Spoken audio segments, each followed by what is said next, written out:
The Grind, a Minnesota sports podcast. Welcome into The Grind, a Minnesota sports podcast. The Minnesota Vikings had preseason game number 2. Hardly any starters played.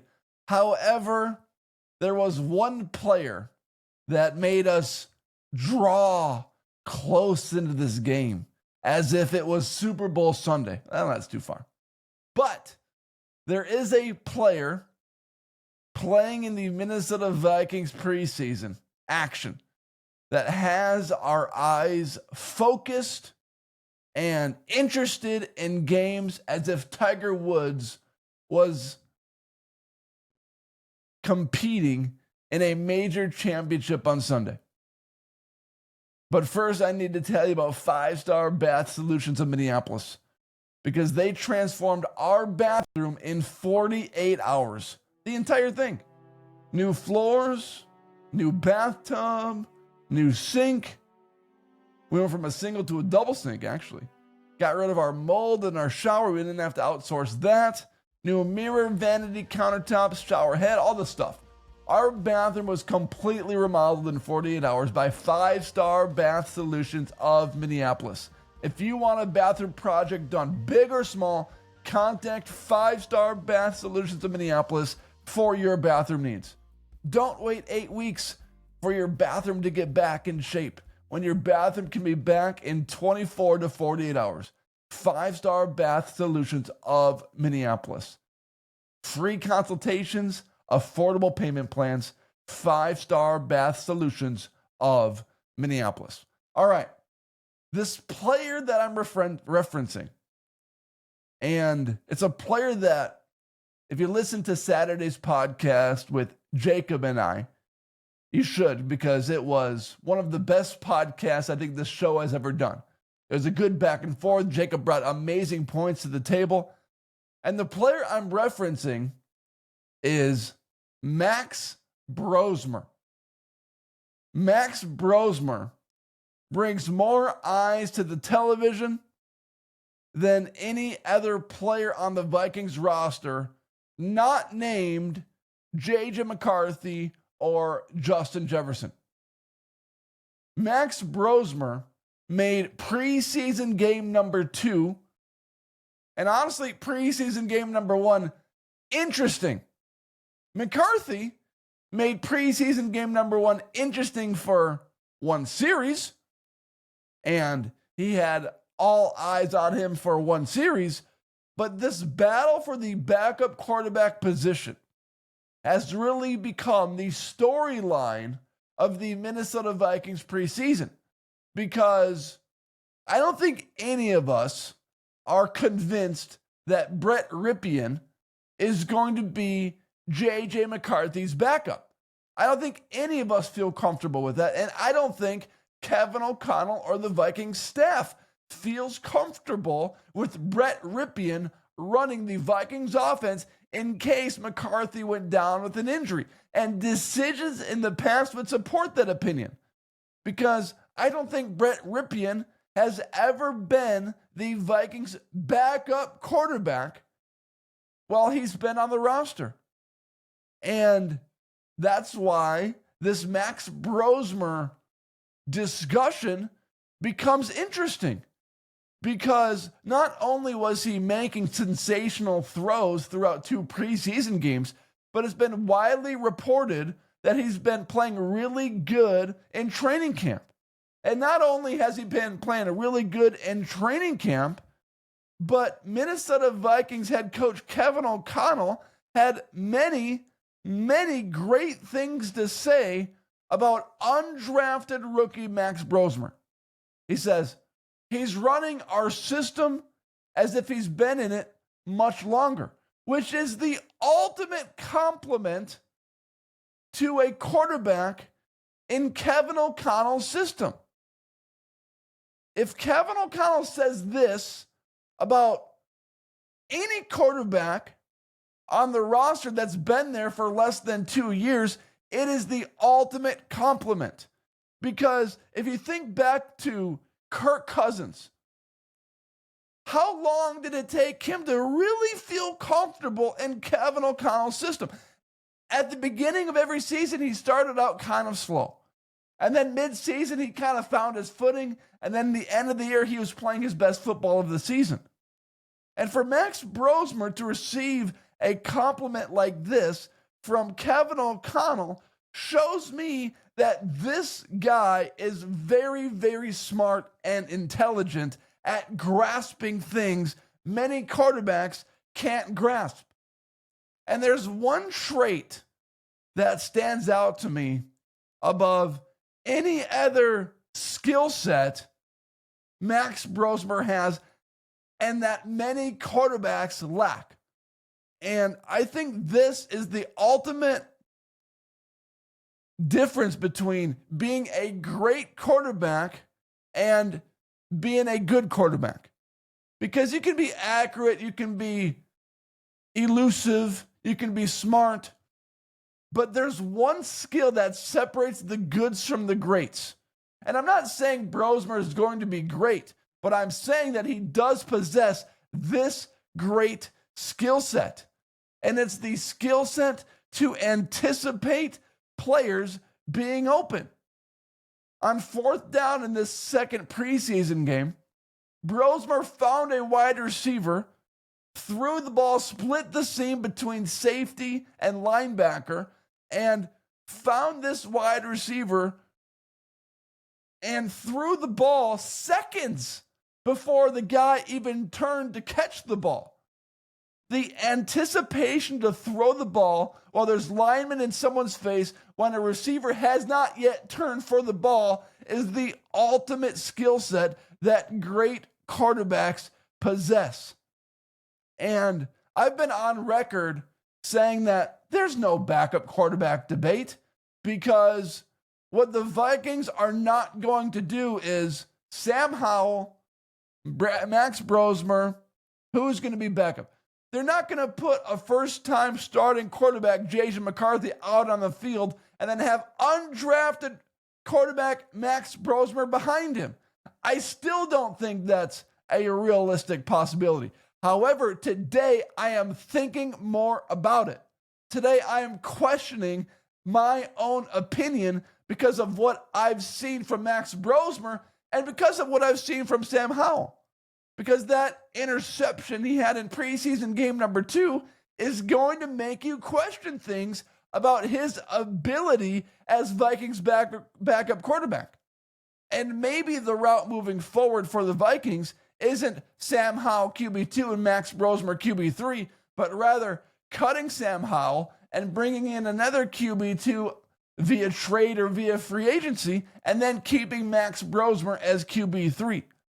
However, with that being said, I don't think there's any question that Max Brosmer deserves the QB3 spot.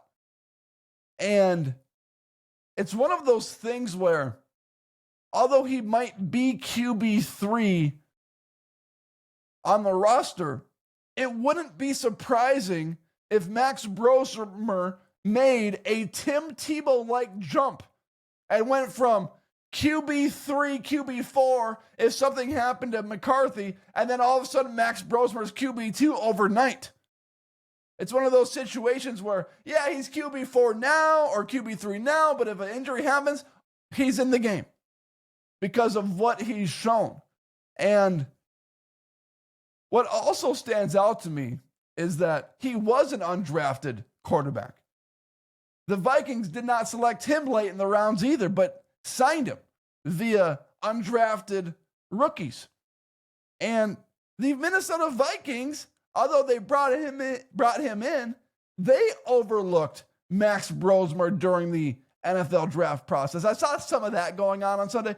How could teams overlook Max Brosmer? This guy, look at the accuracy and the anticipation and the command of the huddle.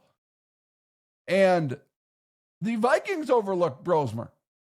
And sometimes in the league, drafting a quarterback where you want to draft him in the first round is actually not the best route.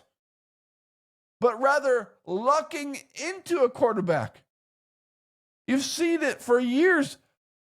The Patriots lucked into Tom Brady. The 49ers lucked into Brock Purdy. Even the Kansas City Chiefs lucked into Patrick Mahomes.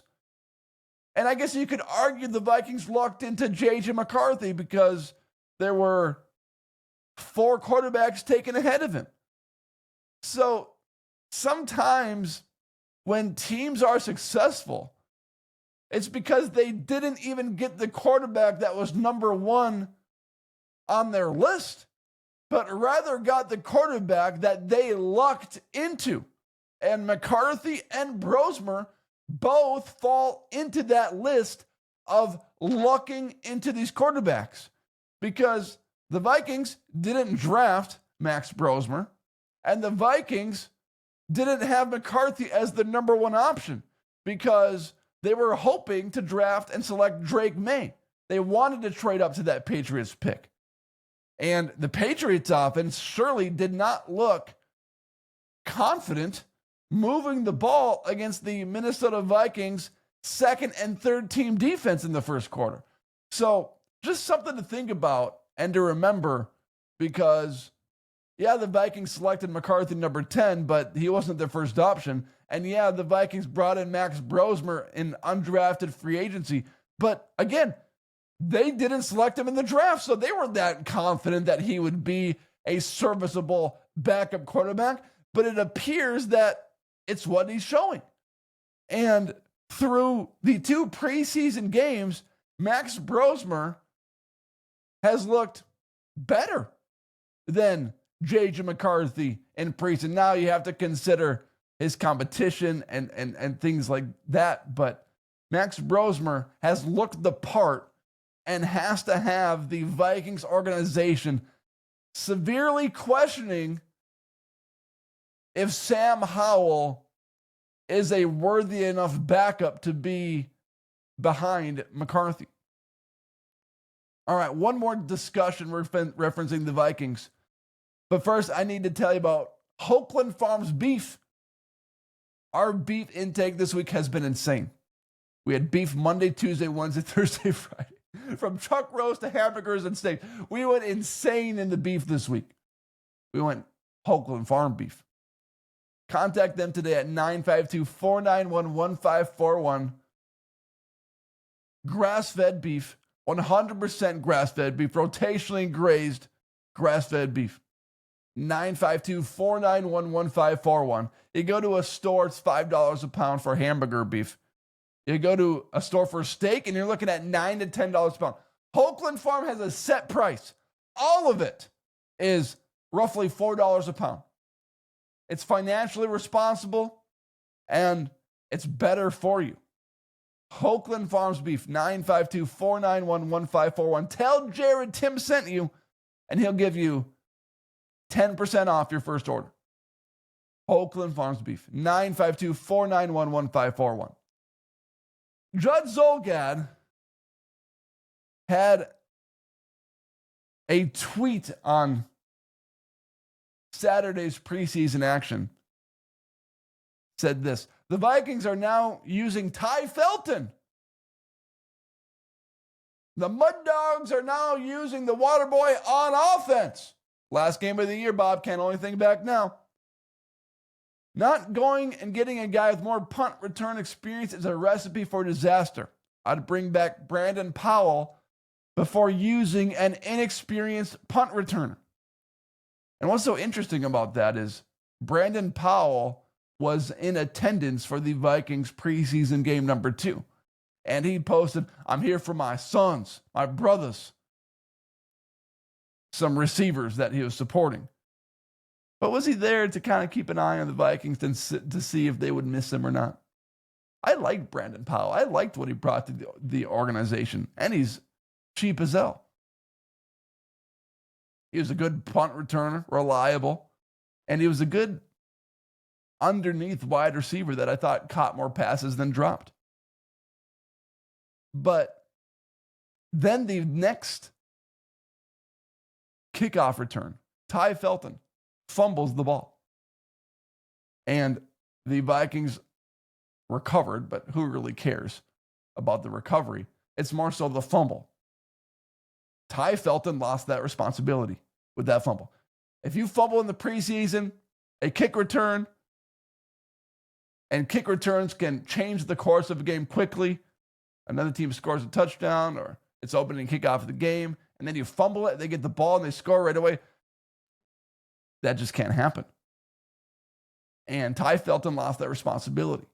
And you don't really think, as a fan or podcaster, you don't really think about the punt returner or kickoff returner when it comes to who makes the 53-man roster often. You don't think about it until you realize it's really, really bad. And then it's like, oh, how could the coaches overlook this? But it's one of those things where, like I said, you don't realize that you missed it until you miss it. And you don't realize how much you take it for granted until you have a competition at these spots. And what's so funny about the word competition is the word competition is thrown around as if it's such a compliment to players competing for a spot. I hear the word competition and I go the exact opposite way. I am scared out of my mind, because what that tells me is that there's not a dominant player that has taken over this position. There's not a guy that is head and shoulders above the rest of his teammates. So when there's a competition, hide the women and children, because then you get shit like Ty Felton fumbling the kickoff return. Then you got 3-4 guys competing for the same position. And I don't like that. What I want is someone that is so good, so confident, so reliable at any position on the football field that the job is his and there's no doubt or question in any of the coaches' minds. The last thing that I want is a position being a revolving door where you're just spinning and spinning and spinning and you're trying to find someone that's worthy and capable. And right now, that position is the Vikings punt returner and kickoff returner. And at the point right now, the Vikings are going to have major issues this season if they don't address this position. If they don't figure out or bring back Brandon Powell. So something to keep an eye on, and something that is no joke, because when a team punts the ball, a punt return is way more difficult than it looks on TV.